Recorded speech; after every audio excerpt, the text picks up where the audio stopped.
matron Sigrid Schröder speaks only silence. She is a stenographer in the applications department of the Strasse patent office, near the Belle Alliance Platz. Still with her looks, she likes to think. Her hair is still thick and flaxen underneath the scarf she ties over her head. Her body still strong and favorably proportioned.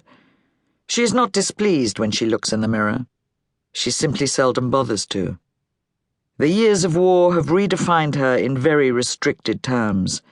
She is a number on a paybook, on a booklet of rationing coupons, a face on an identity card. She is Frau Schröder, a Kriegsfrau, the wife of a frontline soldier. Her name is merely something to which she answers. Following the pattern of the threadbare runner, she mounts the stairs to the mezzanine, which overlooks the horseshoe shape of the central auditorium.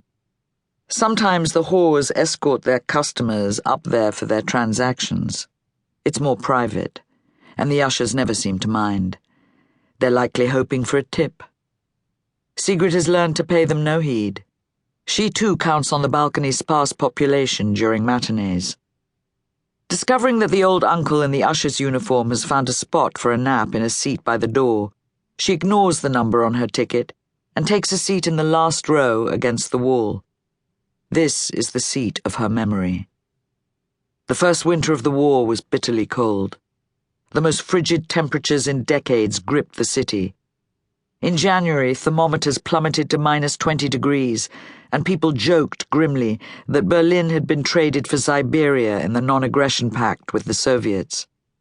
But by the end of the month, humor was running thin, even in Berlin, along with the coal supply.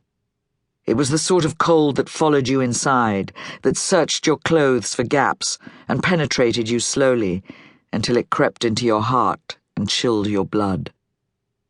In the bedroom she would huddle for warmth with her husband, but when her hand ventured to explore the territory below his waist, he would shrug away her touch. "Sigrid, please, I have a long day ahead of me tomorrow," was his usual response.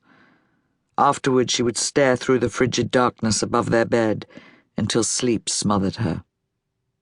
"Is it because of the miscarriage?" she finally asked him one night. "I must get my sleep, Sigrid," was his eventual reply.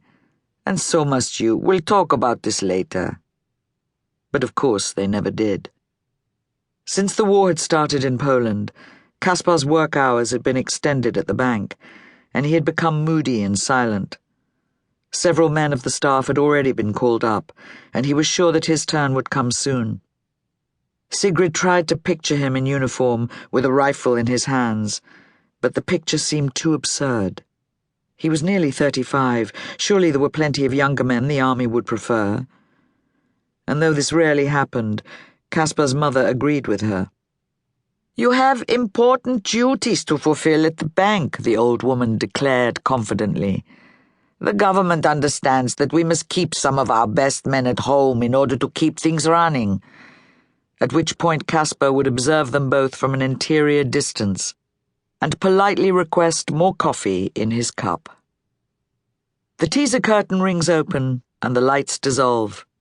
Sigrid removes her scarf. The show begins with footage of a military chorus launching into the Horst Wessel-Lied. A jumble of voices rises in response from the auditorium. Audience members are encouraged to join in the singing of patriotic songs. That's what the sign in the lobby reads. But with no one around to report her, Sigrid remained silent. After the numbing shock of the Sixth Army's defeat at Stalingrad, an army that had smashed through France only a few years before, the party's been engineering an upswing of patriotic fervor. More flags, more slogans, more posters smothering the walls. But under the surface, an acidic dread is eating away at the official convictions concerning victory. In the first week of February, regular radio broadcasting had been suddenly preempted by a Wagnerian funeral march. Reichsmarshal Goering made a solemn announcement from the Air Ministry. The men of the Sixth Army were said to have fought to the last bullet. A few weeks later, Goebbels broadcast from the Sportspalast and declared that the only answer to their sacrifice was total war.